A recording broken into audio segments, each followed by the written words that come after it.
October 9th, City of College Place City Council meeting to order. If we could all please stand for our pledge of allegiance. I pledge allegiance to the flag of the United States of America and to the republic for which it stands, one nation, under God, indivisible, with liberty and justice for all. If we could all observe a moment of silence to reflect on the solemnity of the work that we do this evening.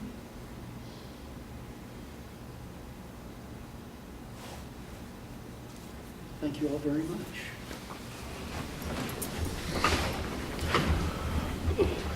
It's now our public comment period. Anybody wishing to address the College Place City Council, please step forward and state your name and address.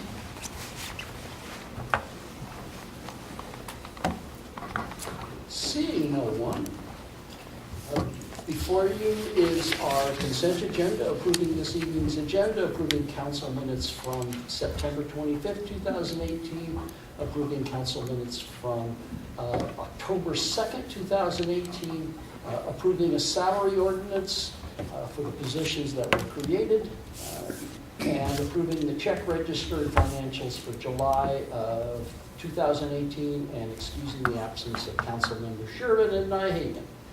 Is there a motion? So moved. So move.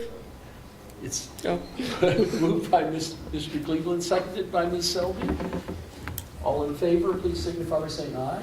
Aye. Opposed, same sign. Motion passes unanimously. Now, time for presentations. Chief Damaris, Yard of the Month.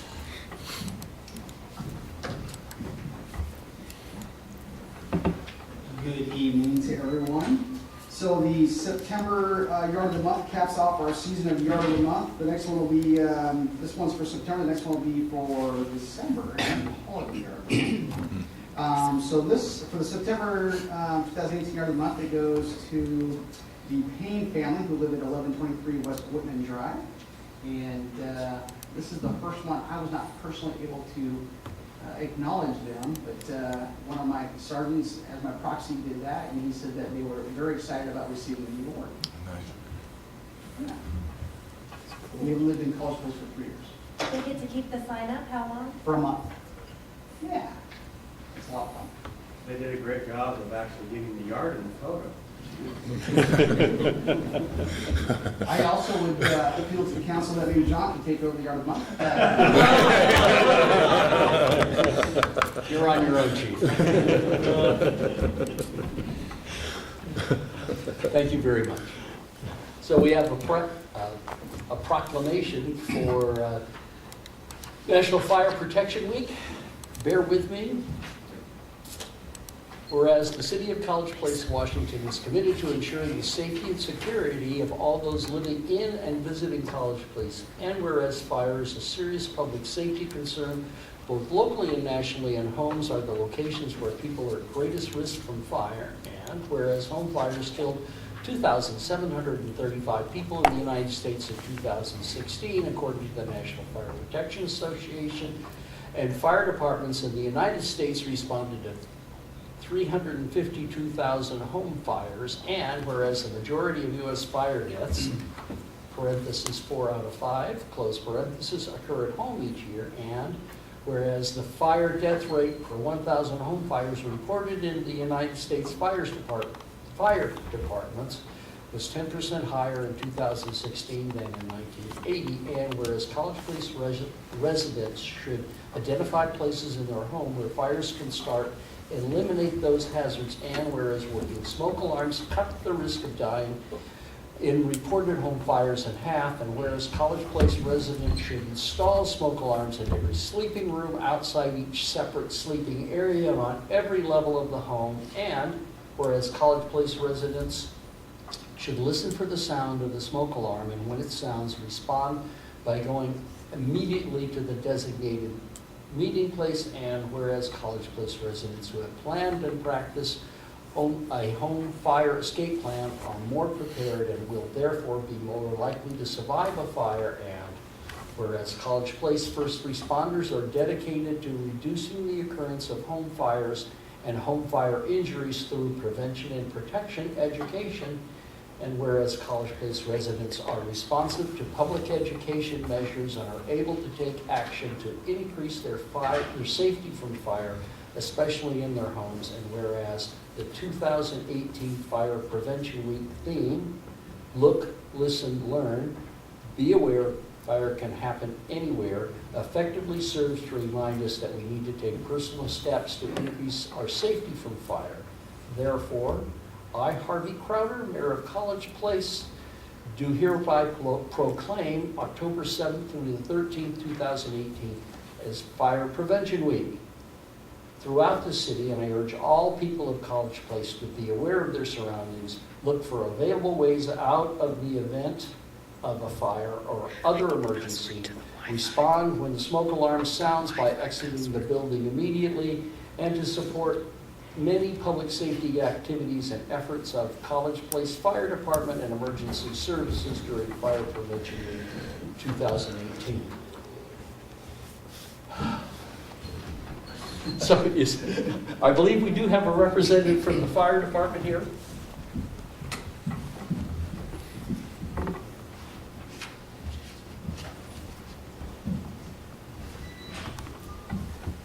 So thank you very much. Thank you, sir. You bet. We got a picture. Thank you so much. Thank you, sir. Appreciate all your work. Thank you. Bye-bye.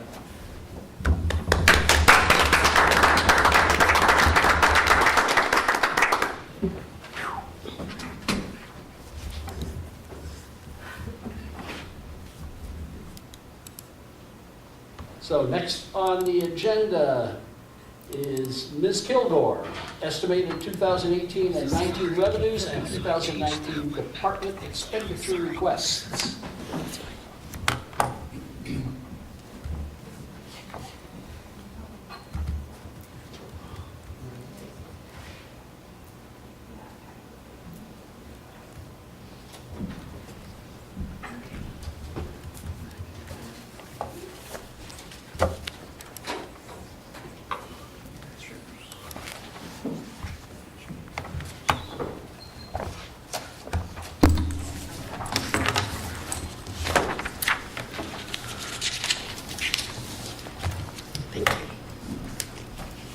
Thank you. Floor is yours. Okay. I apologize for the paper this evening. It's hot off the press, so It literally is warm. in the folder, there. Yeah, there you go. Okay, so this presentation tonight is on the estimated revenues for this year, and then the projected revenues that we're budgeting for next year, as well as the departmental expenditure requests for next year. This is the first presentation that is outlined by the state in the budget timeline each year. So I'm just going to go through our budget calendar with you really quickly. Over the summer, we had the department heads fill out their expenditure requests workbooks for the year. This timeline got a little wonky because I was out and things just didn't happen as they were planned. But those books came back, and between the end of the summer and now, I've been working on preparing the preliminary budget, which shows all the expenditures that were requested and how those expenditures will be funded. Tonight, we'll have this presentation giving you the estimates of revenues for this year and next year, and showing you the expenditure requests for next year. On our next meeting, October 23rd, we will have a public hearing on revenue sources and property tax levy. And if you choose that evening, you can pass an ordinance authorizing a property tax increase or not. On November 27th, I will be giving our preliminary budget message and public hearing. And that will be really basically what I'm giving you tonight, but extremely refined and pretty dialed in. It'll be almost a final version, but not quite. So December 11th, that's when we expect to present our final budget and budget hearing, and the budget can be adopted that evening if you all are ready. In between some of these are the really formal dates that the state mandates, but in between these we have finance committee meetings, public works committee meetings. I know we have at least 2 finance. I'm not sure, I can't remember on the others, but we will thoroughly digest this budget before we ask you to make any action on it. Okay, and then just briefly, I wanted to go through the kind of accounting that we do. Again, I always like to remind you guys of this. You're probably tired of me explaining it every year, but we are cash basis, so we recognize revenue when it's received. We recognize expenditures when we pay them. The only exception is that at the end of the year, we have a 20-day open period, which is our only accrual period of the whole year, but that is to capture any expenditures that are billed to us within that first month of the next year that actually belong in the previous year. We budget by fund, which means that the beginning fund balance is accounted for as a revenue and the ending fund balance is accounted for as an expenditure. And it results in each fund being budgeted completely. The different fund types. The governmental fund types are current expense, our special revenue funds, which are like the street fund, hotel motel tax, criminal justice, forfeited proceeds, any kind of fund that has a specifically dedicated income stream to it is a special revenue fund. We have debt service funds for general obligation debt in the 200s. Capital project funds are always 300s unless they belong to a utility, and then they will be 400s. We do not have any permanent funds. Proprietary funds are our business type enterprise funds, so water, wastewater, and soon to be stormwater. And internal service funds, that's our ER&R, so equipment rental and replacement fund. So our city shop works on all our vehicles and does all of that stuff. And then fiduciary funds, we only actually have one of these. It's Fund 625, and it's for our flexible spending program for the employees. Okay. So first we're going to look at this year's projected revenues through the end of the year. And have a pointer. Is it this big one? Okay. No, it's not. The red word, it's got the red dot. There you go. Okay. Okay, so basically what I have is our funds listed here, the annualized revenues, so what I expect to kind of end the year with. What was budgeted is in the next column, and then the difference. And I'm just going to highlight some of the big differences for you. So the first one is in the current expense fund. We budgeted a little over 6.1 million. I'm annualizing it at about 6.4, and that is primarily due to sales tax revenues being much higher than I anticipated. So about 150,000 of that is due to just a good economy. Another larger portion of that 260,000 is criminal justice money, and that was about $48,000 in projection more than what I had budgeted. Okay, the next one I want to show you is the street improvement fund. So this is the fund that most of our street projects are run through. This one I had budgeted about 2.1 million, and we're only annualizing to receive about 1.5 million, and that is just due to primarily,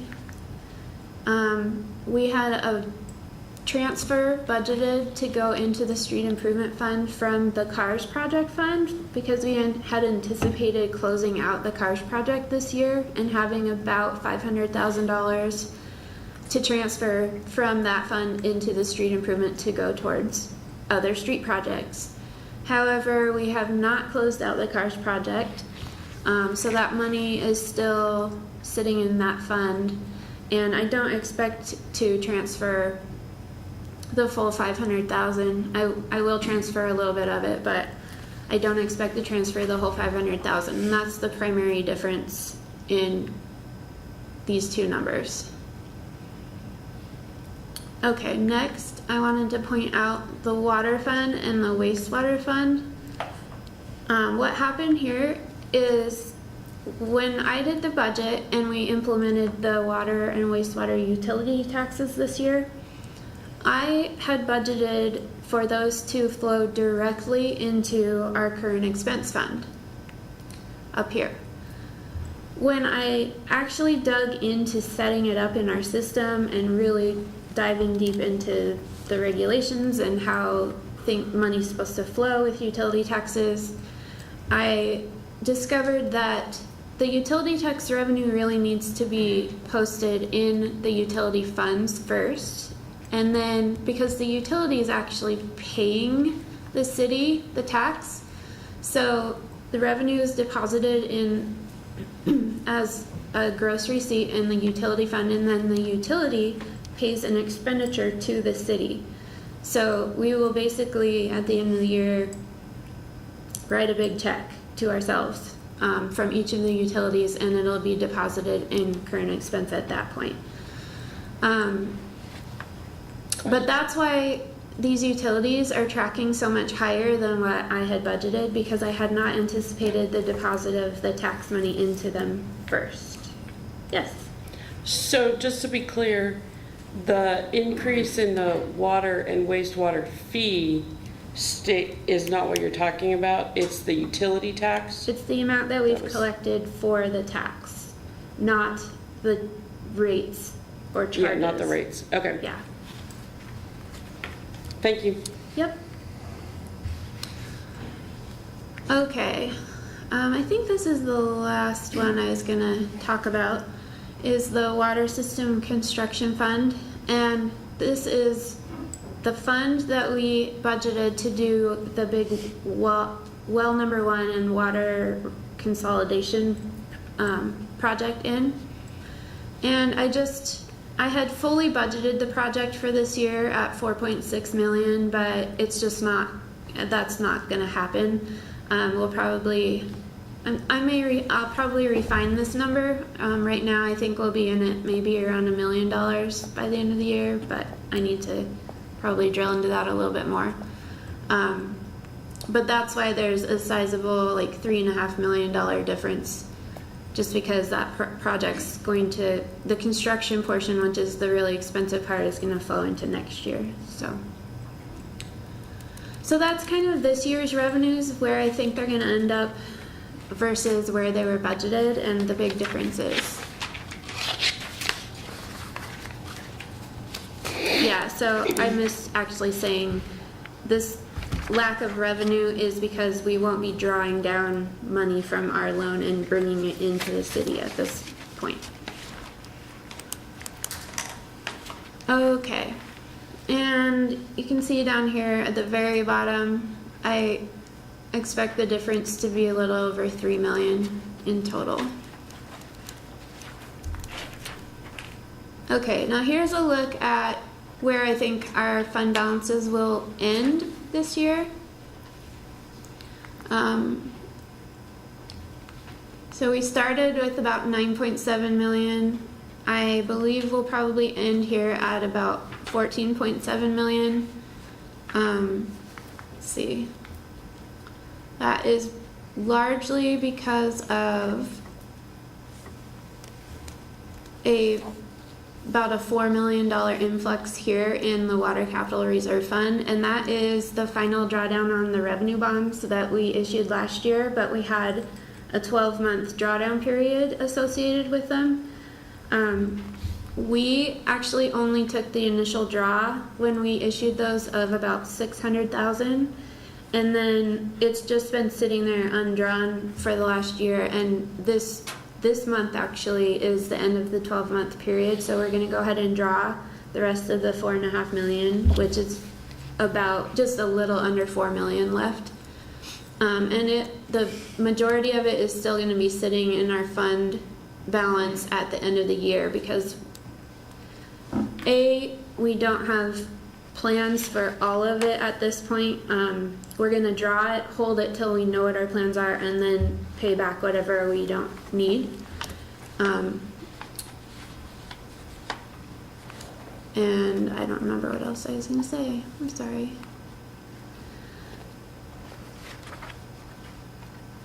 Oh, a large portion of that was to fund well number 2, which didn't start construction this year. It'll be next year.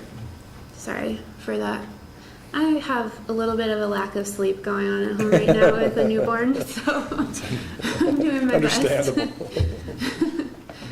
the fun is just beginning. Okay, so what does 2019 look like? So this is just a really big picture look at all of our funds. These are the beginning balances that we actually just looked at on the last slide as the ending balances for 18. Estimated revenues of about $28.5 million. Estimated or proposed, I should say requested expenditures of about $33 million, which leaves a net change in fund balance of over $4 million drawdown. So it would leave us with about $10.5 million in fund balance at the end of the year. Now, something to point out on here is that there are several funds in this slide that end the year with, oops, these are my circles that I already talked about. Okay, so there's several funds here that end the year with negative fund balances in this scenario of getting everything we asked for. So street improvement fund, that is a product of not having all of the money to transfer from the CARS project that we initially estimated we would have. So we initially estimated that $500,000, and it looks like it's going to be more like 250 or so. So that leaves the street improvement fund short. So we're going to have to figure that out if we want to actually do all the projects that are in there right now. Facility maintenance reserve fund, this is where we fund projects on facilities for the general city, so not the utilities, but basically the campus right here. And we have lots of needs for our buildings and structures, and more needs than we have money in that fund right now. So typically we do a transfer into this fund every year from current expense to keep the balance up, and I do not have that transfer in here yet. I wanted you guys to see kind of what I'm looking at as far as a need there. Sarah, Yeah. on that particular fund, where does that revenue come from that's estimated? The 1,600 oh, that is interest income. interest? I believe so. Yeah. Okay. Okay. Next is the Economic Development Fund. This is the CARS Project Fund. So if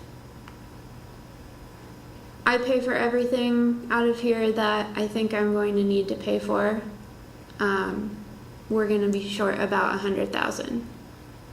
So I'm not sure yet where that's going to come from.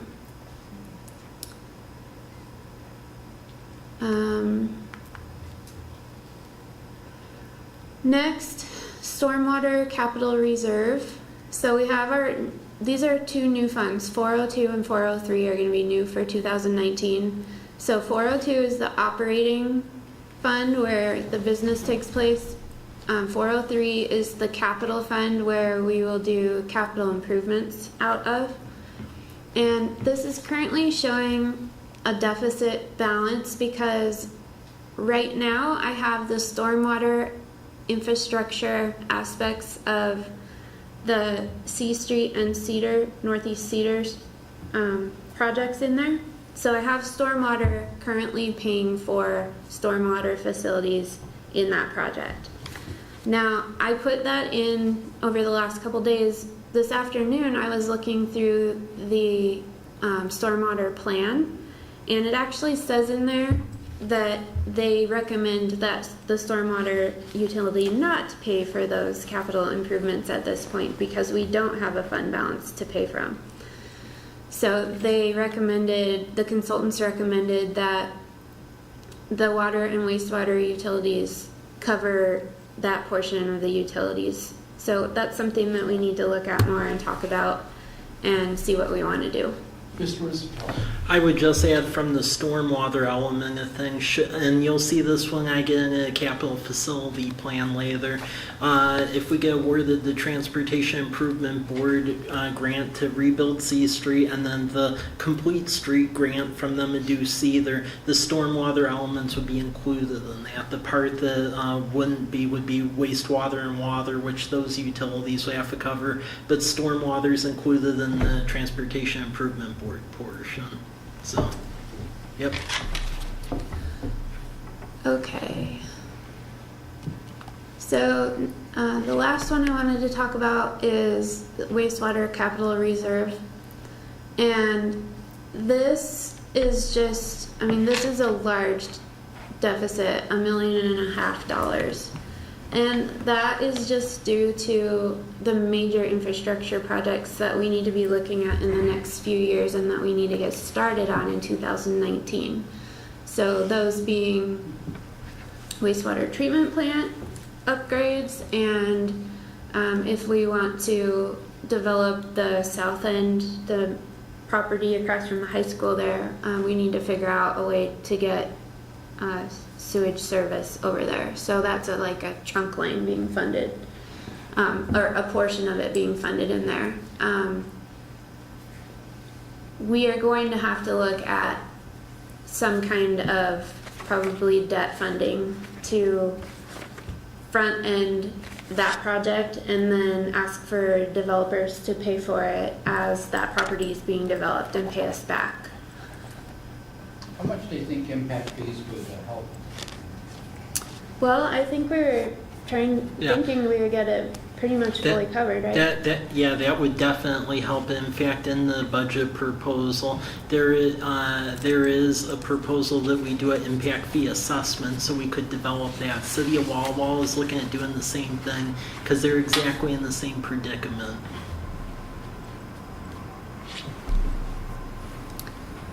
So this is a snapshot of the initial projection for revenues and the initial requests for expenditures. These have been modestly whittled down through meetings with department heads. We have taken some of the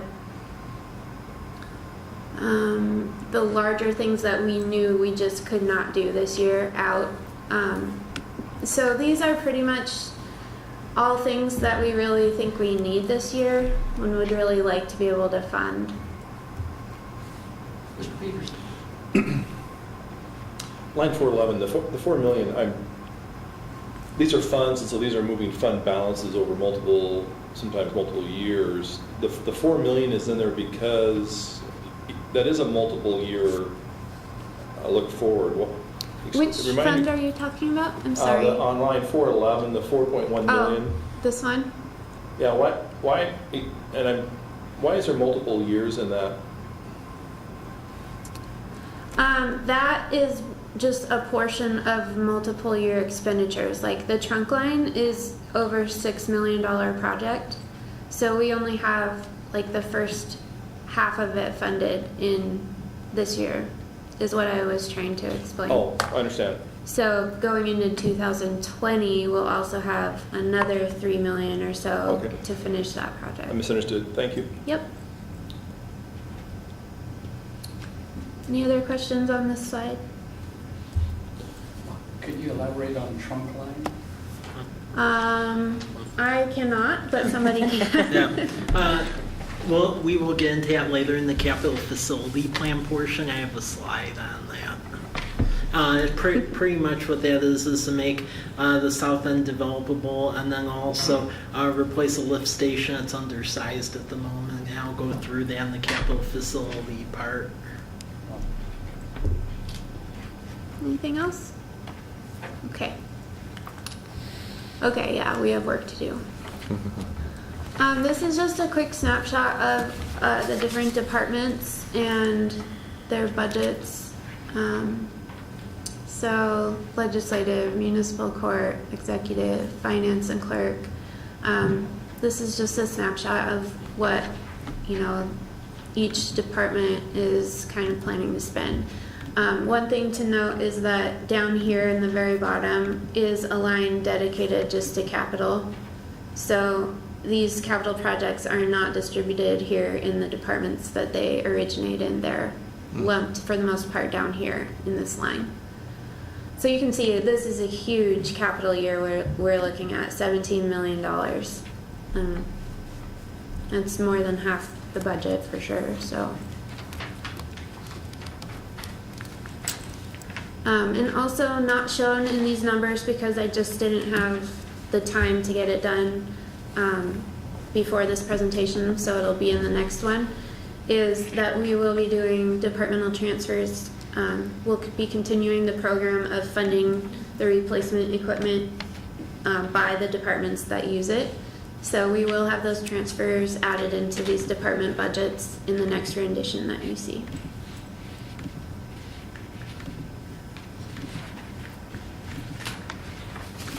How are we going to fund it? Well,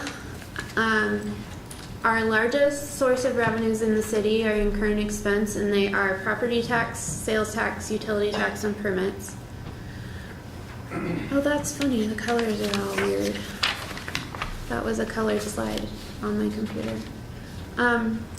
So it's not as pretty as it was, but that's okay. So this is what I project property tax will look like.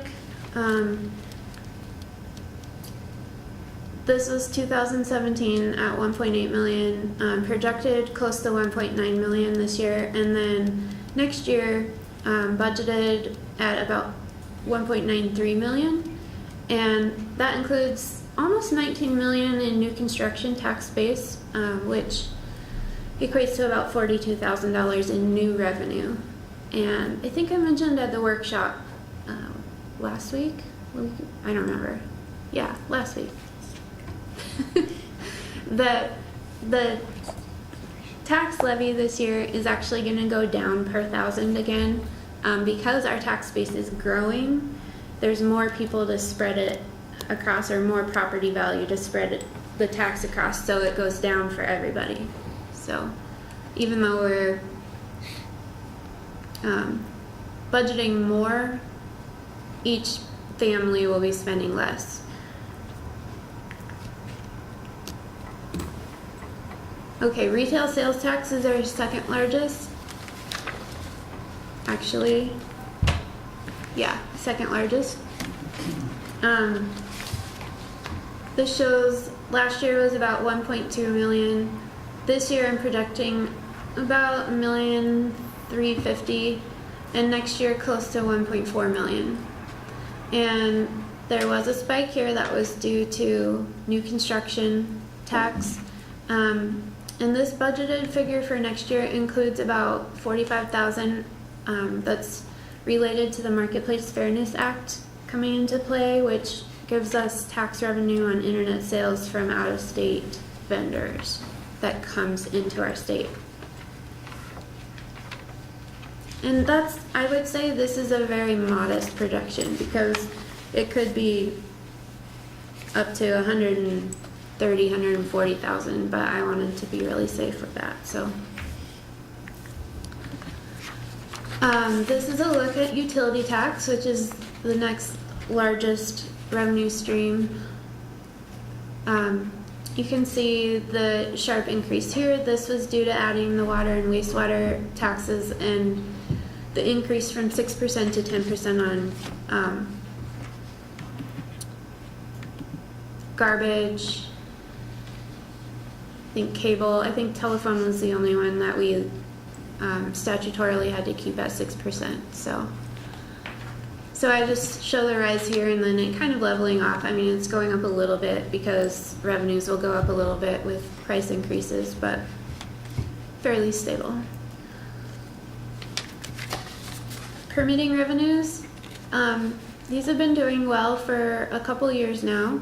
I mean, we've had spikes and stuff in the past, but kind of leveled out. I'm projecting about 164,000 this year, and I'm budgeting 155,000. That's probably going to be more than that, but I need to look at that closer and get with Community Development Department and refine that number. But for now, that's where I'm putting it. I'm not going through all the capital in my presentation because I know Mike is doing that, but I wanted to talk a little bit about funding, just kind of a broad overview. Our first source of funding for capital is, of course, fund balances, which we are light on most of the time. So that's usually, fund balance usually funds like the local match that we're required to have on grants and that kind of thing. There will be rate funding of some of the water and wastewater capital that has been built into the pricing structures that we have developed through use of the consultants the last couple years. There will be debt funding. We've already issued debt with the water utility. So last year we issued the $4.5 million in the revenue bonds, which we're currently finishing drawing down. And we also have the Department of Health loans, the drinking water state revolving fund money coming in to help with the well projects. And then I put down here possible sewer revenue bond issuance. We can look at some other debt structures. That's just kind of a placeholder for debt in general to help fund those large sewer projects coming up. And then grants. We are applying heavily for grants for next year for everything from street projects to water, wastewater, stormwater equipment. I mean, you name it, we're asking for money for it. So. And then REIT 1 and 2 I wanted to mention because REIT 1 funds our chip seal program every year, which is really great that we have a steady source of funding for that now. And then REIT 2 is funding our park projects for right now. So I have the Lions Park project, I believe, is budgeted in Fund 306, which is the REIT 2 fund. So in summary, just broadly, we're expecting about $28.5 million in revenues. We're asking at this point for about $33 million in expenditures, which yields a net spend down of $4.3 million. I had another slide in here that I really wanted to prepare for you guys tonight, which was to show you the operating specifically, aside from capital. And I just did not have the capacity to get that done for you. And so I will have something like that at the preliminary budget hearing or presentation because I want to be able to show you guys that. I apologize for not having it tonight. And that's it. Questions for Ms. Gill?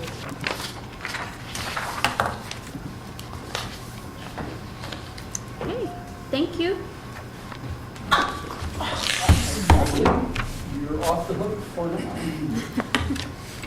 Thank you Thank very you. much. Yep, Thank you. you're welcome.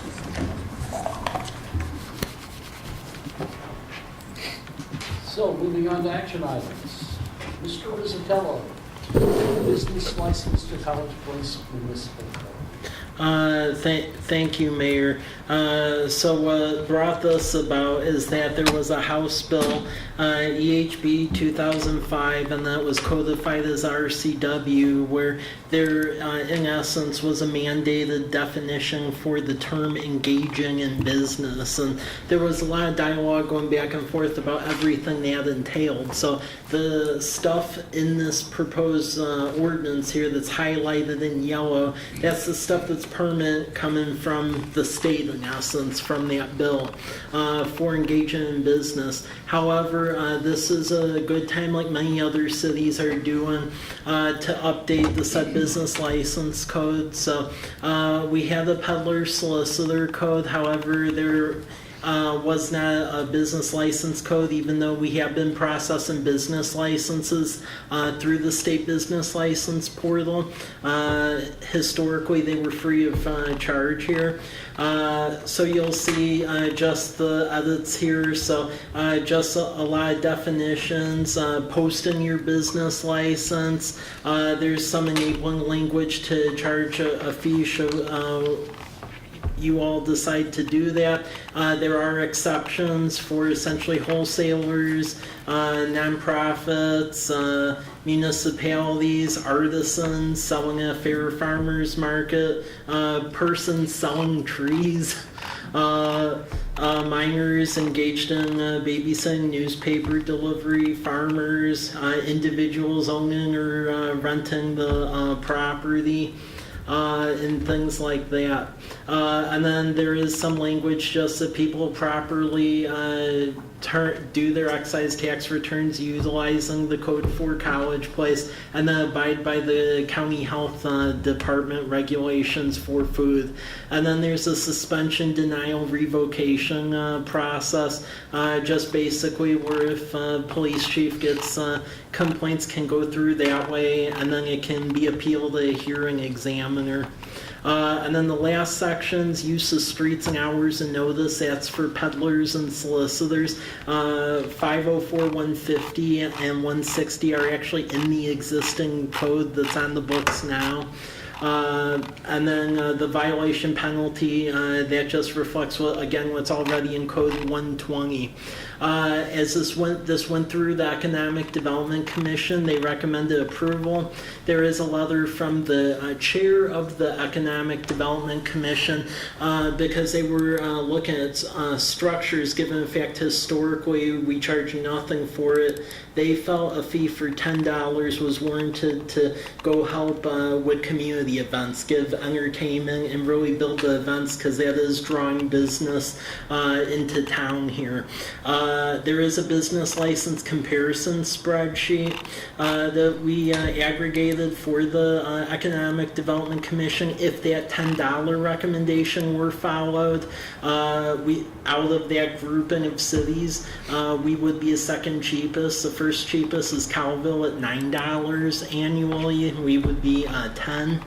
And yeah, that was basically the basic premise behind this. We are under a bit of a deadline here because per that language, it was in the RCW, because we already participate in state business license portal, we at least need to get the highlighted section into them by October 17th, because they have a turnaround up until the end of the year. So thus, that's why you see this in front of you.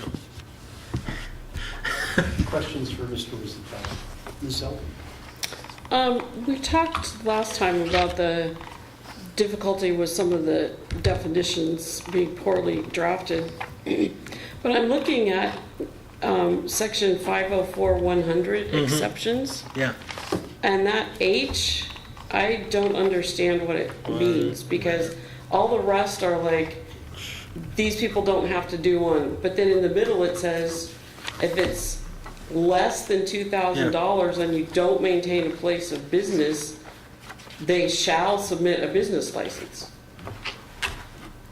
Well, as far as that highlighted section, that less than 2,000, that language was essentially mandated in by the state. The only thing you can change in that is the dollar threshold. Our city attorney did just look into that, and you can increase that $2,000 threshold, but that's language that they're mandating in all of the ordinance languages. We tried to do clarification in those other sections because we addressed the whole part about renting and. But it looks like a typo. Oh. Because it's saying if it's under 2,000, Yeah. you shall submit an application. It seems like it should say shall not. Oh. Let's see. Are you looking it up? I can Yeah. look it up too. Yeah. You're right. That's a good catch. Yeah, because I just took that off of the document I got from. And then my follow-up question is AWC working to fix some of this in the upcoming session? 'Cause- There is some back and forth dialogue on that because, as I've said historically, I was on the work group to put this in, and what was recommended versus what came out is a different thing. Because a plain language reading says if you own a house in College Place, you have to have a business license. Well, I know in how cities are going to run that is by putting in that exception. Yeah. Yeah, it irritates me, but I'm trying to. Yeah, and so Navigate that's, it. I understand that part, that we have no choice. But this, in H, it really, really looks like a typo. And it may be a typo in the original law, Yeah. I don't know, because it's Yeah, because contradicting itself. I copy and pasted that from what I got from the state on that. Yeah, but if they didn't copy and paste, they might have, oops, Yeah. I should look at the law, I guess. That's Other questions for Mr. Rizzo?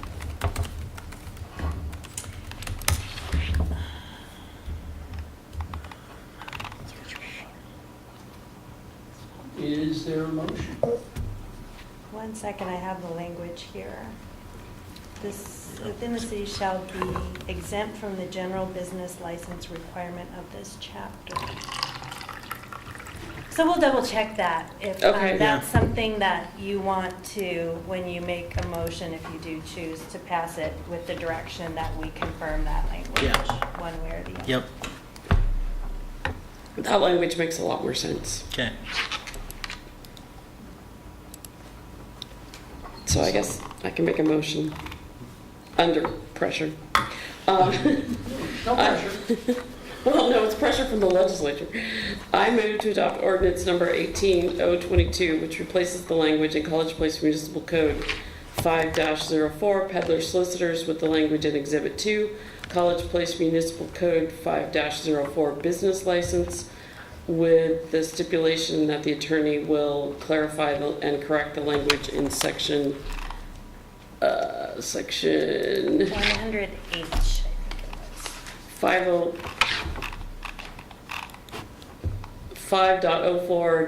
5.04.100H.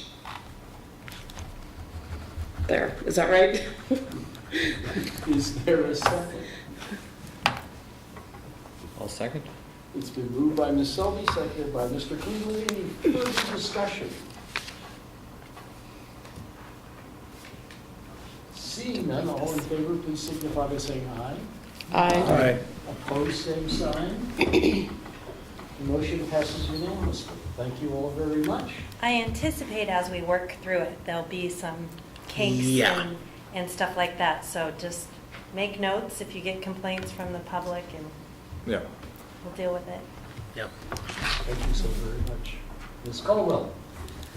Mr. Ricard, comprehensive plan. Good evening, thank you. I'm here tonight to ask that you approve the College Place Comprehensive Plan update for 2018. It's been a long process, a little over a year, and we still are working on our development regulations with Mr. Dorn and the Planning Commission, and we'll be involving the Park Board on that as well.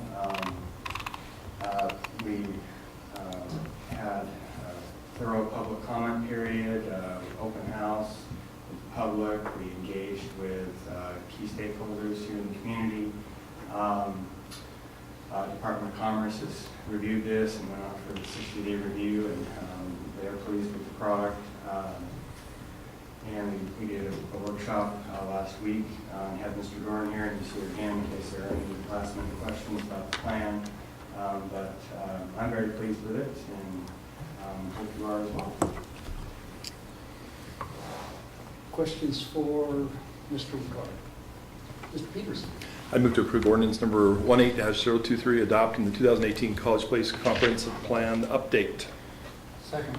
It's been moved by Mr. Peterson, seconded by Mr. Dickerson. Any further discussion? Ms. Selby?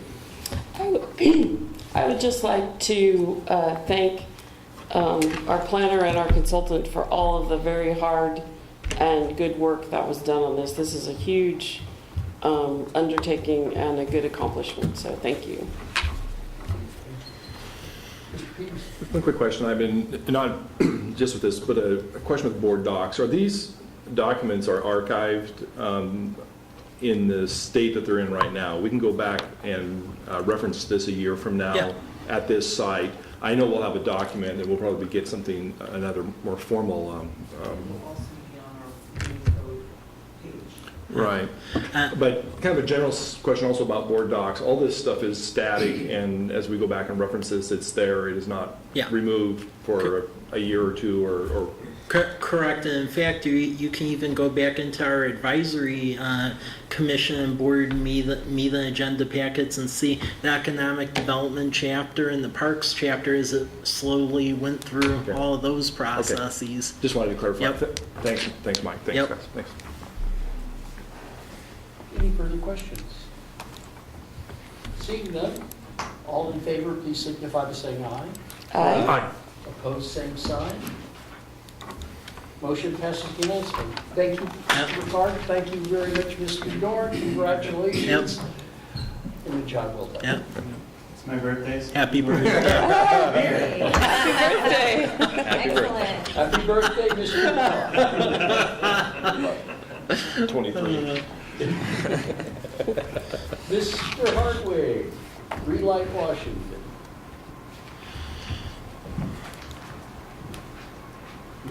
The city received a contract from Transportation Improvement Board, and you have it in your packet. It's for the amount of $16,898. That is for CREA, or Columbia Rural Electric Association, to change out their street lights that are not LEDs to LEDs. You approved a similar contract not long ago with TIB for Pacific Power's change of lighting. So this was just to authorize administration to execute that contract. Questions for Mr. Hartman? Is there a motion? I move we authorize administration to execute contract with the Transportation Improvement Board in the amount of $16,898. Second. It's been moved by Mr. Dickerson, seconded by Mr. Bobbitt. Any further discussion? Seeing none, all in favor, please signify by saying aye. Aye. Opposed, same sign. Motion passes unanimously. Thank you, Mr. Hardway. Moving right along to administrative reports. Mr. Rizzatello, Capital Facility Equipment Replacement and Information Technology. Okay, thank you, Mayor. So the various plans you see in front of you on the agenda packet, please look over, because what we're trying to get to the heart of is a 6-year strategy for things we know need to be replaced. And that goes with capital facilities, so that's infrastructure and buildings and so forth, about 5,000. Equipment replacement, which is like vehicles, stripers, things like that. And then information technology, which is your hardware and your software across the city. This PowerPoint primarily dabbles with the capital facility side of things, because I've been scrambling for the last couple of weeks to get this to a point, so I didn't have time to get to equipment replacement and IT. But you can see the table though. Okay, so contents here. So when the capital facility plan, it has the name of the project, location, description, the status, the first year budgeted, how things are separated out over the years, the total project cost, and then an estimation of how the project is funded. Another column that we added as well is suggested prioritization. So Sarah and I met with department heads, and then knowing that there is always the battle of revenue versus expense, things are subdivided out by high, medium, and low for the various projects. So as we need to shave stuff off, there is a recommended prioritization of things. So there are the three types of facilities, which is infrastructure facilities, 5,000 and above, equipment replacement, and then IT for 6-year time period. Capital facility plan. So just going over a summary of completed projects. We had a good year. Again, the gateway signage out, the chip seal, Pacific Power switch out the LEDs, that's happening. 4th and Academy Way is about wrapped up. And then resurfacing Broadway and Davis, stop sign at 12th and Larch, and then the wastewater treatment plan for the plant. So that's a summary of things that have been accomplished. I found this infographic that I just really like from, it just goes over various funding sources for these projects. We try aggressively to go over to get as many grants as possible. Unfortunately, in this day and era, they all have local match requirements. So that's the downside now. It's not like how it used to be. Debt, you have bonds and loans, the current revenue or unsecured, which falls into the line of partnerships and things of that sort. Now, this is a summary of everything we know that's out there, where if all the stars aligned and we got all of the grants, what is hanging out there. If you look at the spreadsheet for capital facility plan, the needs out there are north of 16 million. A lot of that has to do with finishing up the 2 drinking water wells. And then another thing which we're trying to identify final cost on is the water meter replacement, because right now we have manual read, and we really would like to get to the electronic meter, and Paul's doing a great job looking at that.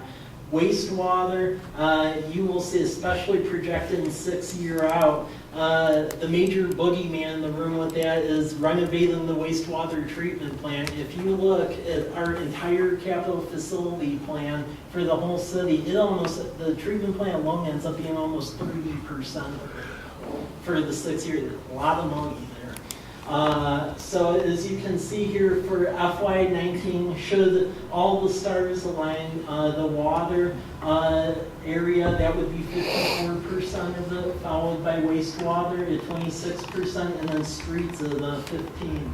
And then everything else is a very little tiny fraction. FY19 through 24, the total need, because I asked department heads, especially when public works, let's try to grasp the need of the neighborhood lines, figuring out sustainable replacement stuff that we know is breaking down. If you look at all that, it ends up being just shy of 80 million.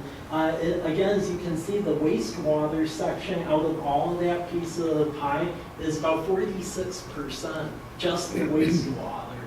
And then streets is 28%, followed by water at 17%. So the big issue here is the wastewater plant is expensive, and a lot of grants are for the actual plant. The big problem is they only deal with the collection system. If you don't fix it, it breaks, and then you have all sorts of issues. I'm not going to go through each and every project, because as we go into committee meetings, we can really grapple into prioritization and a lot of facts, but I will touch on the highlights of the bigger projects that are hanging out there. So for administration and police, one of the things you will see is basically renovating the carport for police into a garage, mainly because when you're having additional staff and we have records all over the place, we really need to renovate the Sally Port into office space and just additional room here. It's tight, especially when you add in the stormwater staff and moving forward. So the carport, that would be $21,000, and then renovating the Sally Port so it is office space, that would be around $80,000. Lions Park, we've talked about that several meetings a while back. There's basically two elements to this. So the total project is $2 million.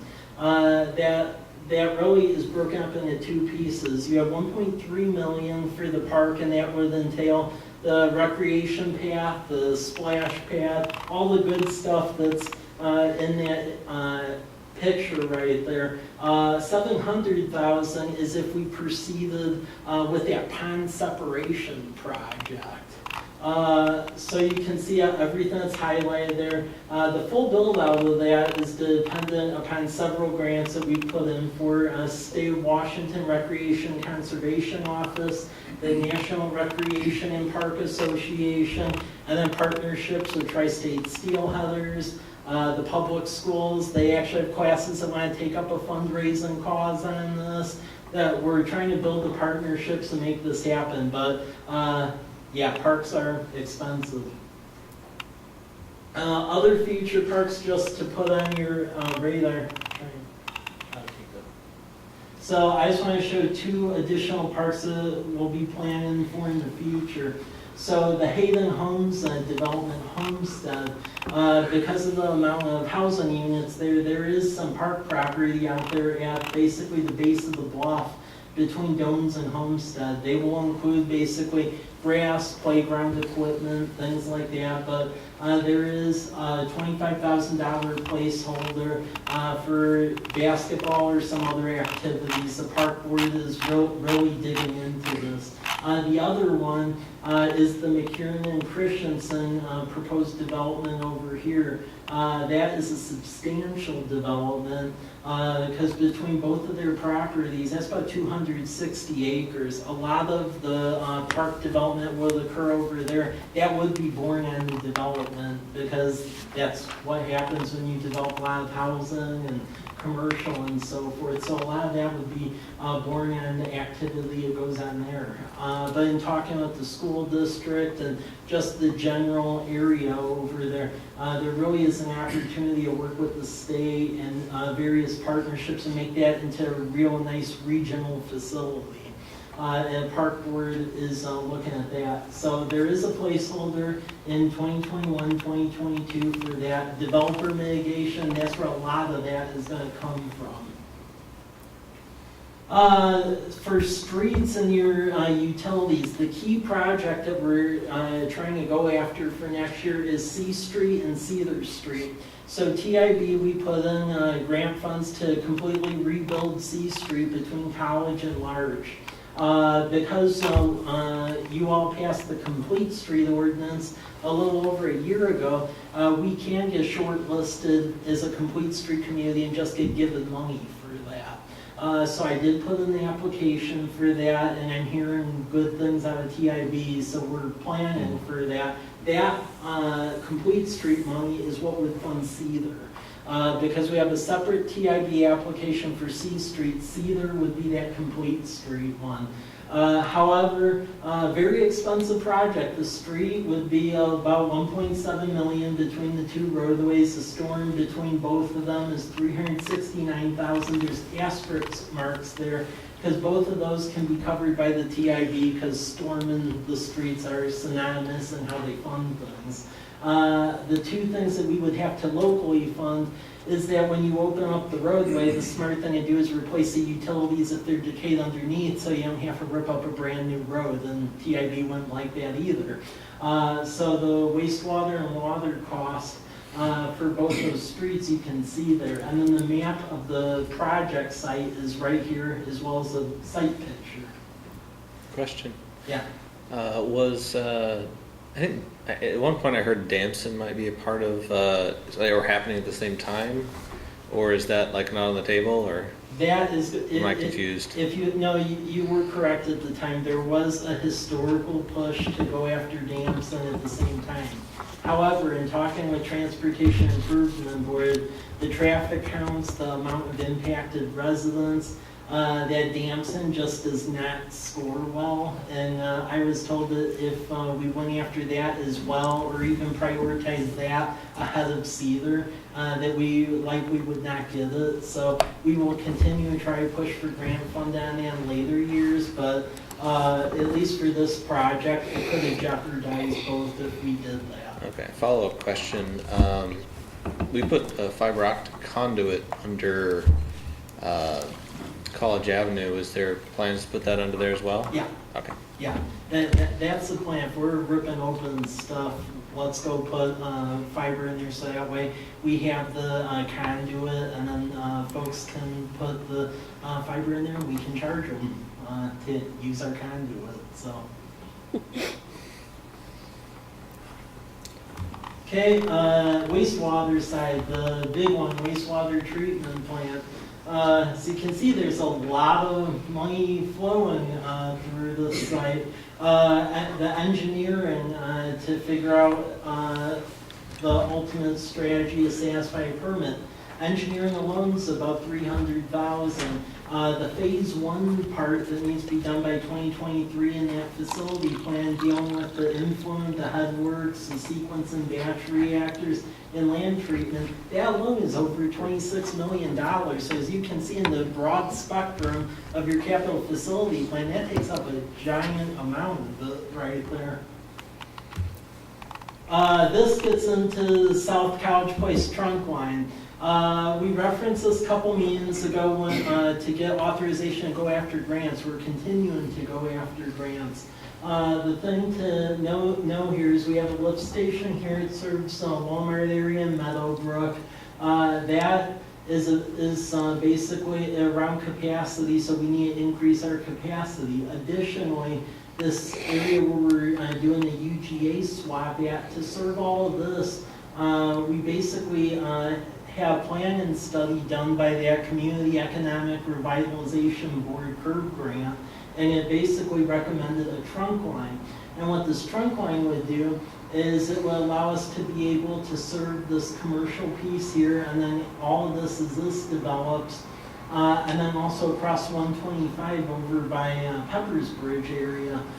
Timing's of the essence, because right over here, 125, they're actually going to be repaving that roadway, and because there's going to be construction activities there, we can basically trench versus bore. Really? Yeah, and there is some savings there. So There's a lot of savings. Yeah. So that, and then the other thing is that there are businesses interested in this. The traffic counts are good. You have a new high school there. Timing's of the essence, because there is a big box looking in the area. They're comparing our site versus another site, and pretty much whoever gets there first, I believe, will get that, and then get all the ancillary businesses that go with it. The route here would basically cut across Mike and Craig's property and then link with a line that we have that goes out to the Valley Lindo development. And the majority of the cost is that we would need to put in a fairly giant lift station to handle a future growth there. Paul could go a little more into that.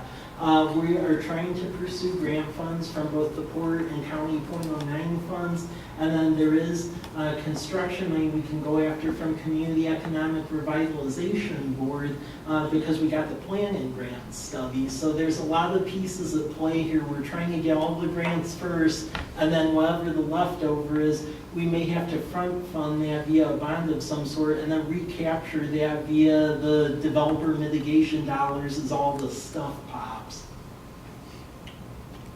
Would you eliminate the lift station that's at, is it Meadowbrook? Oh. Yeah, the ultimate goal would be to eliminate the one at Lamperti and College Avenue. Yeah, didn't we just rebuild it? Yeah, well, you know, getting rid of it, you get rid of all the costs for operating it, so you're great. better off.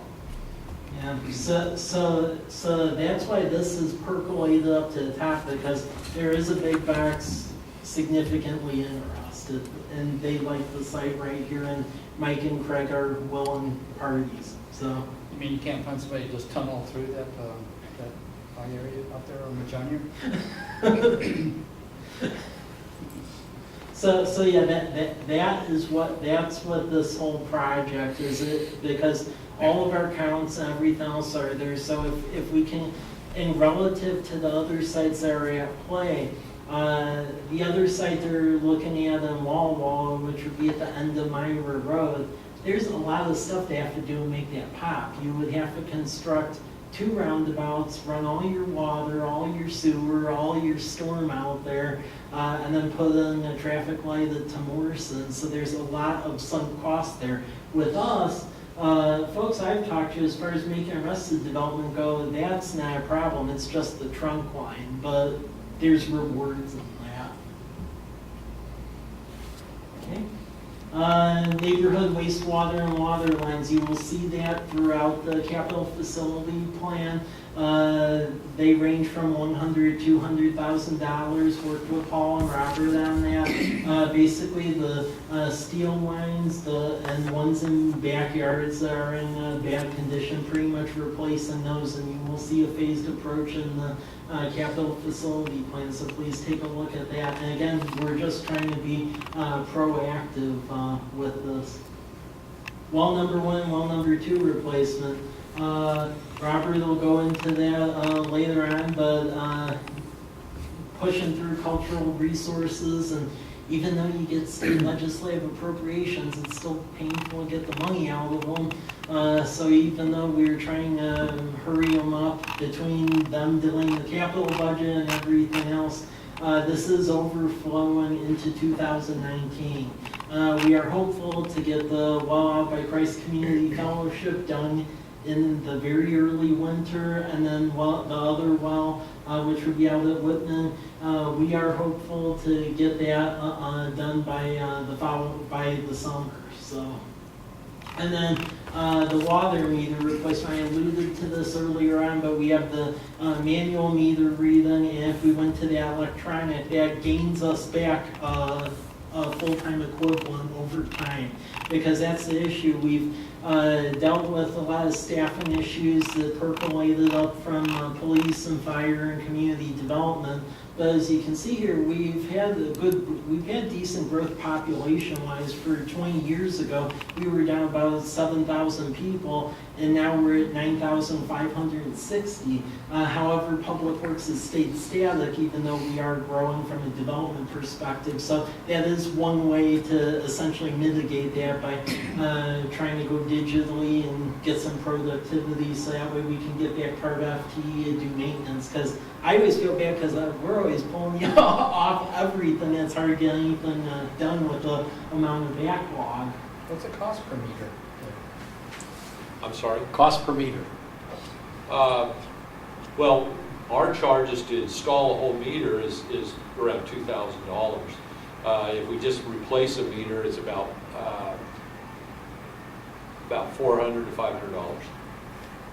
To go digital, just, To go radio read. yeah, per residence. Yeah, That's not bad. yeah. And then that's the meter. Then you'll be paying a contractor to install it. Then you got to get the base system in place. You want a price? Yeah. We're looking at possibly $1.5 million to do this, to get the city to totally radio read. That would make it so that the office could just call up the meter reading when they need them, and it would automatically give them. We wouldn't be involved in the reading. And then the residents, they can also log in and actually see their usage. So Wall, they have that now. They had a contractor go and install all of them, except commercial. But they did have a contractor deal with the residential side. Given our staffing issues, we would be looking at a contractor doing all of it to get it done, because I think we'd end up in the same situation. Okay, then the other two parts, I didn't have time to do the slides too, so please look at the equipment replacement plan. The salient point, the equipment replacement is in stormwater.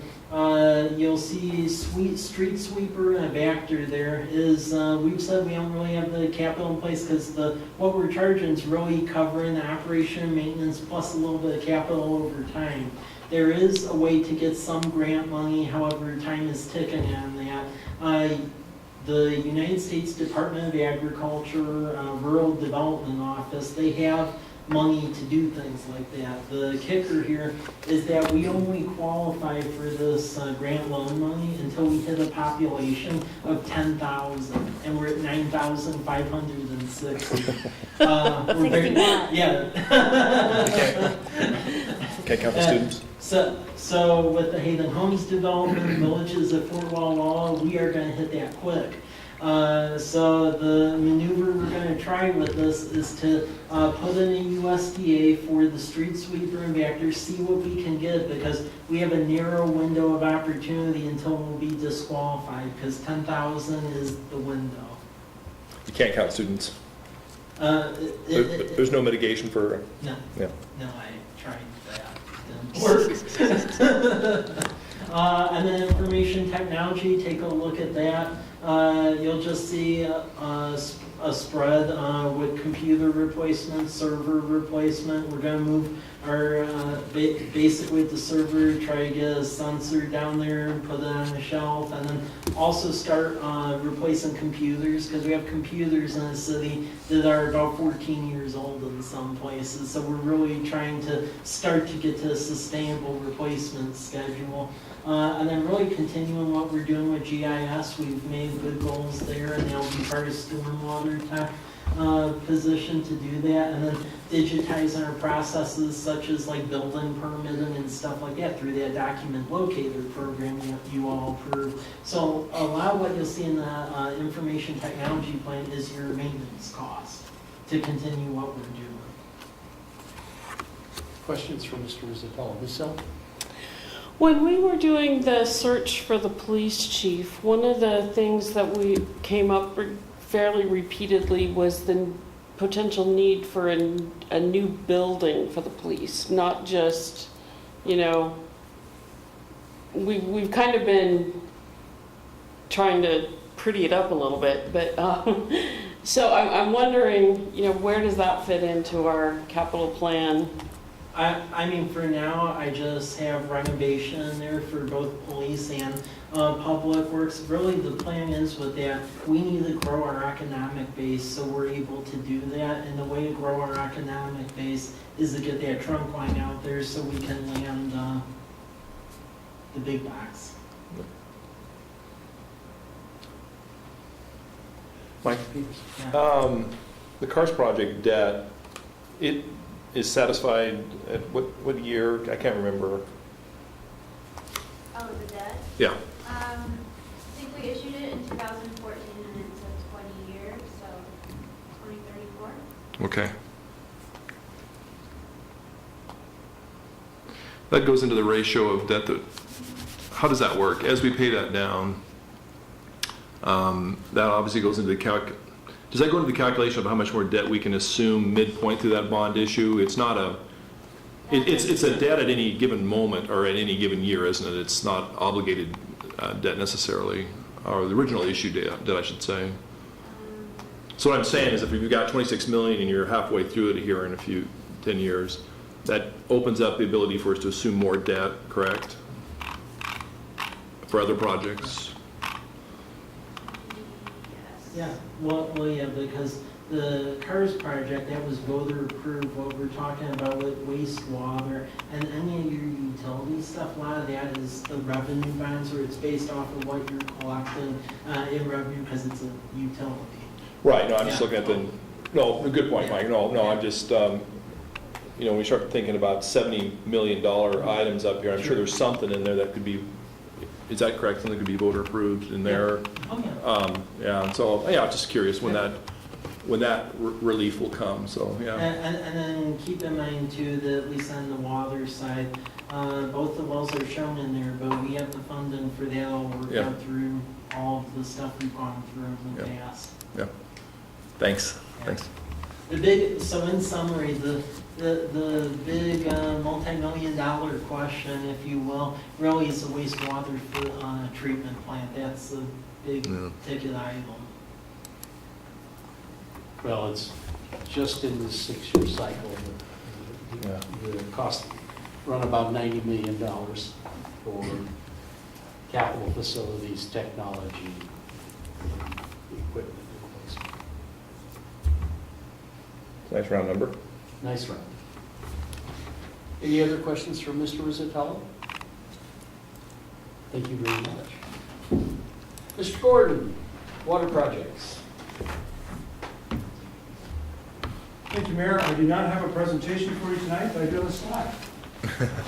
So that's the only thing I've got up there for you, but I thought probably Mike and I were talking, and we've had a lot happening since we started down this road of water projects back in early 2016, late 2015. CCF came to us, and that kind of started the ball rolling in a number of different areas. So I just kind of want to give you a brief update, kind of where we're at.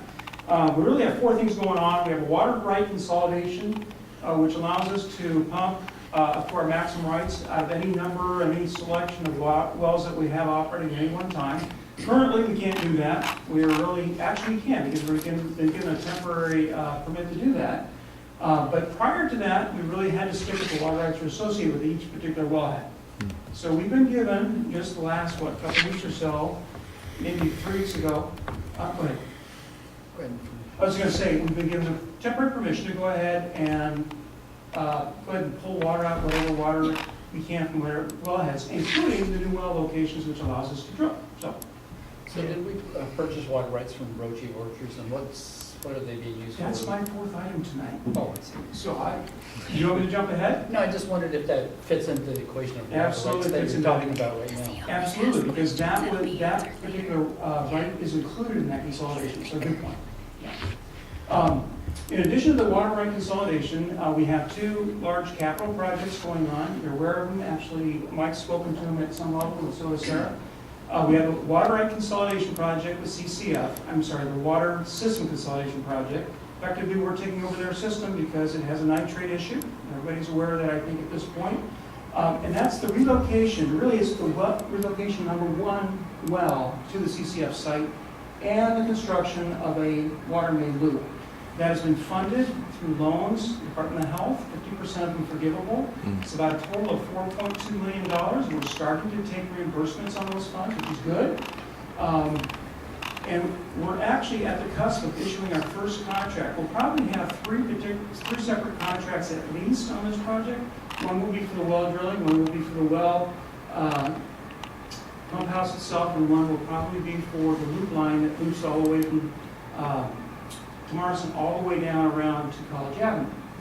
So we've been really, and Mike's been really pushing hard to make sure we get something in the ground this year, and it looks like it's going to happen. So we have a couple of challenges still. They're not really challenges, we're just moving through the process. We met with the county yesterday, and we drafted a letter for them to send to us approving the ability to put the water main into their right-of-way. That was part of the requirements that we have in our agreement with CCF once we get funding, and once we're able to get water rights, and once we're able to get permission from the county, then we can request an easement to actually place the well on their property in an easement, okay? So as soon as we get that letter from the county, hopefully by the end of this week, maybe early next week, we're going to be requesting that easement, and then directly after that, we're going to be going out to bid. We have the well drilling specs in our hands right now, reviewing those. And that means we'll be able to launch, go out for advertisement, and we should see somebody drilling, hopefully within, 30, 40 days. I mean, that's the hope. So good progress on that. We're getting there. Okay? Got really close this year in terms of actually having enough water available, okay, because of some things that were happening to one of our intertide systems. So that's one of the reasons why Department of Ecology gave us a temporary water right permission to go ahead and use water from a newly built well. So that's the water right consolidation project. The second capital project is well number 2. Again, as Mike mentioned earlier, both of those projects are set to finish next summer. With the consolidation project, we're doing the well drilling, and then following that will be another contract for the loop. At the same time we're doing that loop, we anticipate we'll be drilling well number 2 at the Maple site, just across from our tanks. Okay? That's a $2.4 million project, and I believe it was drinking water fired about 1.8 million of that, with the rest of that being a legislative authorization, direct appropriation. Both of those projects have legislative appropriations. Both are being held up technically right now by the fact that we don't have clearance on our cultural resources yet from the Department of Health. The report's been sent in. They were sent a couple weeks ago. We're anticipating those pretty soon. But technically speaking, we cannot pull that money in until that process is completed. So we're waiting on that. The other part of that is then before we can actually drill a well, we have to have cultural resources approval. However, Department of Health has said, even though you don't have the final, because you have what constitutes a public health emergency effectively, they're going to work with us to allow us to at least drill. So keep us going. So that's what we're at on those 2 projects. The last thing, the 4th project, is the water right.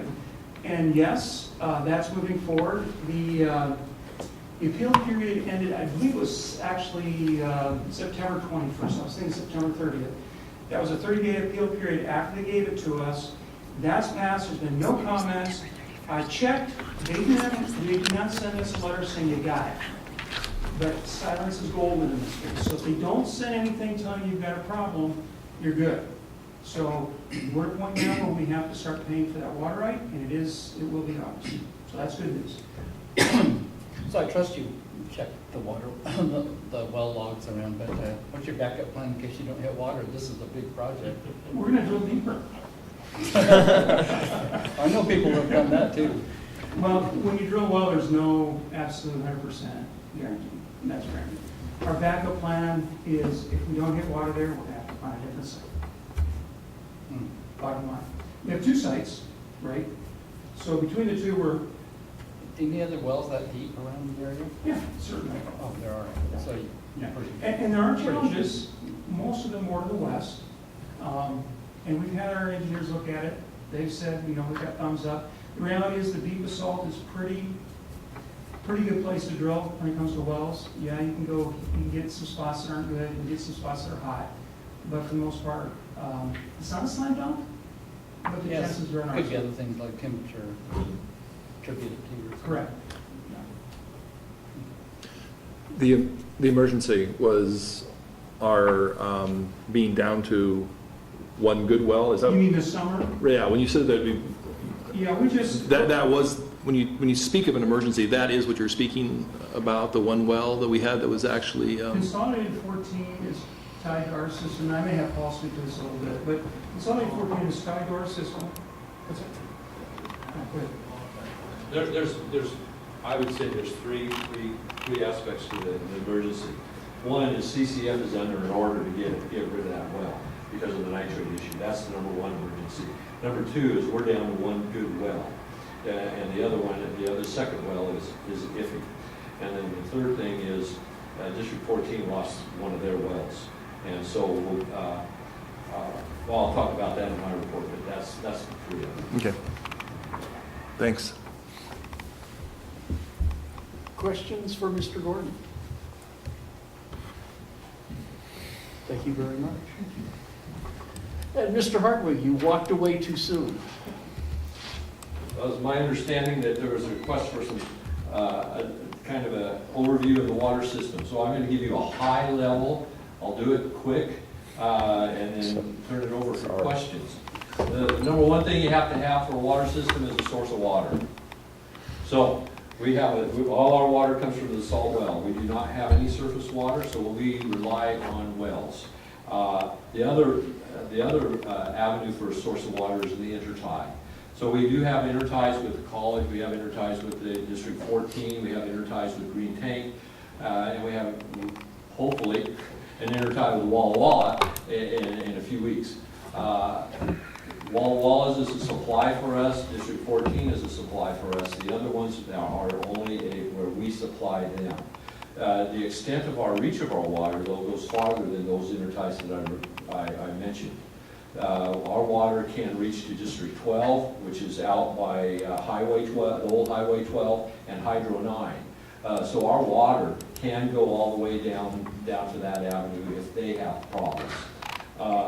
So anyway, we have 3 wells. I wish we had more. That way, if you have a problem, you got more avenues to supply water. But so we're going to look at getting these other 2 wells up on board, and we should be in good shape. We have 2 types of systems in our water system. One is an open system. That is with our water tower, and all our wells are feeding into that water tower. So our wells feed into the system, they'll feed houses on the main, but the main goal and main operation of those is when the tower is low, it says turn on the wells and it fills the tank, the tower. That's an open system, so it just floats. It's really easy to operate. And the second system is the east side where we have the booster station. That's a closed system. So that has pumps that are running all the time. And maintaining the pressure. That's controlled by either trimming the impellers or several different ways. There are pressure regulating valves. If I'm going too fast, tell me to slow down, because I could go on forever. The system, the biggest driver in your water system is fire. If we didn't have to worry about fire, our system could be so much cheaper and so much easier to operate. But the fire is the killer of a water system, because you have so much demand that you have to prepare to supply. So we do that supply, that storage by the water tower, which is 500,000 gallons, and then the two tanks over there at the booster station are 750,000 gallons apiece. The problem you have is that if we had a big demand for fire flow in this portion of town, if we have a problem with our wells, then it's trying to get that booster station water back into our system. And so we have pressure regulating valves to supply that water. That will last us for maybe a day, depending on the time of year that we would need it. So I have a question about that. I think when I brought this up, if all wells failed in the summer, the water tower, we would draw from the water tower and those 2 tanks in an emergency, Yeah. and that would supply us for how many days? It wouldn't supply us for a day. We use 3 million gallons in the peak summer month a day. So that wouldn't even get touched. And then I think the question I'd ask, well, do we have a plan, maybe not, on how we would restrict water usage so that would last longer? It would be getting out notices as fast as you can, through the radio, through all the channels that you can do it. That is why the important thing is to get an intertie and an agreement with the city of Walla Walla. That is the kicker. And if that you have that intertie, you'll be lower pressure, but you'll probably have supply.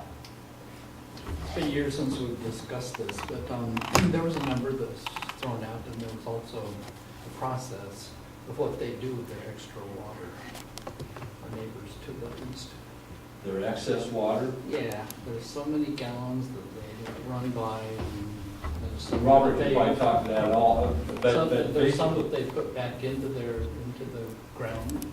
Yeah, their water, they can use the water that they need, they can dump it down the well as a recharge, and then the rest has to go back into the creek to keep the stream flows. They can use what they're allotted, but they can't just waste the water. It's got to be back in the stream. But we could draw out of their extra water. Yeah, that's what we would do. Just in an emergency. If we have an intertie agreement. And how adequate would that suffice? In the summer, it would be lower pressure for us, but it should make us whole. You've said twice now, or 3 times, if we have an intertie agreement. I thought that we had an intertie agreement. We do not have a current, we have 3 interties with the city of Walla Walla, but no formal agreement at this time. Supposedly, they will bring it up at their city council meeting October 24th to approve their end of the intertie. You have already approved that. However, the city attorney and the city of Walla Walla want to make some changes. We do not know what those changes are yet, and so we'll have to bring it back to you for your. That clears that up. But yeah, physically there's an intertie, and I have been told that even without the formal agreement, if we needed an emergency, that they would be willing to open that up. But we'll be paying commercial rates for their water. Yeah, we won't be paying the 10 cents a thousand that we did at the onset of the agreement. So that's the big, that's the big money area. Now you get into the other part, and it's big money too, but that's all your mainline and services. Fortunately, we're not an old system, so we have ductile iron, cast iron, AC, which is asbestos concrete, and steel and C900 PVC. Those are the types of mains that we have. We've only got about a mile left of the steel, and once we can replace that, then our main lines are pretty solid. Then the next thing we'd be looking at is working on replacement of the AC. The biggest issues you have is not really the main line type of pipe, it's the size of pipe. Back when we started, back in 45, we started putting in 6-inch mains. Well, that is not adequate for fire flow. So it's really the size of the main that matters, and we need to upsize the mains. The type, I haven't had a broken water main in I don't know how long, and so it's mainly the water services that have a break. So our main lines are pretty tight. Now, our water loss is less than 5%. You can't beat that. When it comes to fire suppression, if you were to take the schools, in particular Walla Walla University, what percentage is that, just a guess, what percentage of the water demand would be for those buildings, the dormitories and whatnot, versus the rest of college spaces, residential? In other words, is it a 50-50 as far as you project out to get water to a certain height and to the size of the buildings, or? To figure the required fire flow, you take the size of your largest building, and that determines your fire flow. You don't have to do it for every building. So you know, we take Foreman Hall, that requires 8,000 gallons. The Village Church, they require, let's just say, 8,000 gallons per minute. Well, we've already addressed that portion because we can't supply that. So we've addressed that in our code that we will supply 4,000 gallons per minute. And if you need more than that, you've got to do stuff. And now the other thing we do is we require all commercial buildings that are large to be sprinkled. If the buildings are sprinkled, then you can cut the fire flow requirement in half. So we're trying to work through the fire flow issue and the demand there by code and improvements internally in their building. So it goes to say, I mean, the obvious is we have some facilities here that are exempt from taxes, but our infrastructure is set up, an expensive infrastructure, yes, to supply a service to tax-free properties. Yeah. Okay, so I'll give you an answer. So you're basically talking the college. You can take out the public schools now because they're all new and they've built the new standards and they got your fire flows, sprinkler systems inside the building. You've got Village Church, Walmart, Home Depot have their internal fire flows, so that they're the ones that dictate the 4,000 gallons per minute. The college has participated and funded water main improvement projects around their campus. They paid for them and have them installed to help supply fire flow. So they've contributed that way on a few of the water projects we've had. 12-inch line down 4th and around internally in their campus they paid for. We did not pay for it. That helps their fire flow. Ultimately, though, they need to get these old buildings sprinkled. Okay.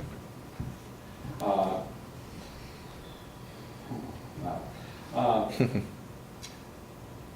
services we deal with, those are where the leaks are. It's usually the galvanized services. We do have PVC. That's now our weak link in certain parts of the PVC. And now we basically are all we're using polyethylene plastic. And then we have around 2,800 to 3,000 water meters. Again, if we can get to a radio read system, a fixed base radio read system, it would be huge. We are working, I'm meeting with census meter and then tomorrow to try to look at some things, and then we'll have, they're getting contractors to get a price on what it's going to cost to do our system, and we're going to fine tune their costs, and we'll be coming to you hopefully first of the year with what it would cost to go fixed base radio reading. Mr. Dippers, is it possible to phase some of that in and try them out on maybe some model areas to see how they work? What they do is they've already done what they call a propagation study. They take the elevation or tower or antenna, and they see if they will have any problem reading this area. We could read, and through that propagation study, they feel that they can read everything, and they could even read District 14 and Green Tank if they wanted to participate. So they've done the propagation study. The issue for us is it's better. We tried that. We tried to do it piecemeal. It's been 20 years and we still haven't got it done. So you don't have even one digital we got radio meter? We got radios all over the place to read meters, but it's No scattered meters around, and as the meters fail, we replace with a radio. But that system right now, I'm not pleased with. Their service is bad. It's better to go with the name company with Census. And if we try to do it, we run into that situation Mike was talking about. We can't stick a crew on for any consistent amount of time because we get called off. You know, it's not that I don't have a dedicated water crew. I have a public works crew that does streets, parks, equipment work, and all that type of stuff. So it's better to get it done and get it done right. And I guess the next thing is the employees. If you don't have good employees, your water system you got to have good employees. We have good employees. It makes my job a whole lot easier, and I value them, and they do a really good job for the city. We have long-term employees. From my position down, I've got 30. My foreman's coming on 30 years now. I was talking to him today. I couldn't believe it. And then others are over 20 years. They know what they're doing, and I'm proud of them. And the other issue is we have to maintain certification. We have to be certified to operate the water system. So, I'm open to answer any questions, and I don't know if that's what you wanted, but. No, that's good. Oh, you want to mention District 12 and their lack of. Okay, District 12 is one of the smallest districts, water districts in the area. It is from Wallula to the old Highway 12, and from, let's just say there, because it's too hard to explain where all the water districts are. They have an issue with, they do not have a well. Okay? They lost their well. And I anticipate they're pumping sand a lot, or grit. So I'm anticipating that they have a hole in their casing. So they are buying water from District 14, okay, which ultimately they're buying water from us. So they would like to merge with District 14. The problem they're having is that their old managers gave up their water rights, some of their water rights, and so they do not even have enough water rights to serve their district. And so the problem is, if they want to merge with 14, then that puts 14 in the problem, because they got water rights for their service area, and so they would be pulling water rights away from their users, and they can get sued. So it's a mess. And you're dealing with a small water, there's 65 users, but it's spread out. And so your cost to maintain that is significant. They got a water line above Mill Creek, not under it, not attached to the bridge, hanging on cables above Mill Creek. It's an old system. I don't know what else to say. It's sad. Well, that's, I think, what you'd mentioned that District 14 had lost a well this year. Yes. So we're having the beginning of a cascade of events around us. Yeah, and the wells that failed, it's interesting, if you look at them, in District 14, our District 1, and District 12, you see a straight line. And I have a feeling that that's a fault line somehow, and these wells those faults are moving and they're shifting those casings. And that's the only thing I can think of, because those 3 wells are right in a line. So more to follow. More to follow. As that, because we're indirectly tied to 9, 12, Yeah. we're tied to 14. And ultimately, the agreement with 14 is if we got a problem, they got to take care of themselves. So right now they can take care of themselves. But if you get the peak summer uses, their 2 wells will not keep up in the peak demand during like the 4 to 7 in the afternoon. They have to have us. So yeah, at some point, we may have to not be the nice guy. That's the honest truth. I don't know why you looked at me. That's why you're here. Anyway, I hope that's, it gives you... Other questions for Mr. Rizzatello? Yeah, but I'll talk to him offline. Thank That you. was a deep sigh. Thank you. Thank Any you. other business to come before the council? Is there a motion to adjourn? So moved. Second? It's been moved and seconded. All in favor, please signify by saying aye. Aye. We are adjourned. But I'll talk to you, you know, the answer to the, what's in New York City?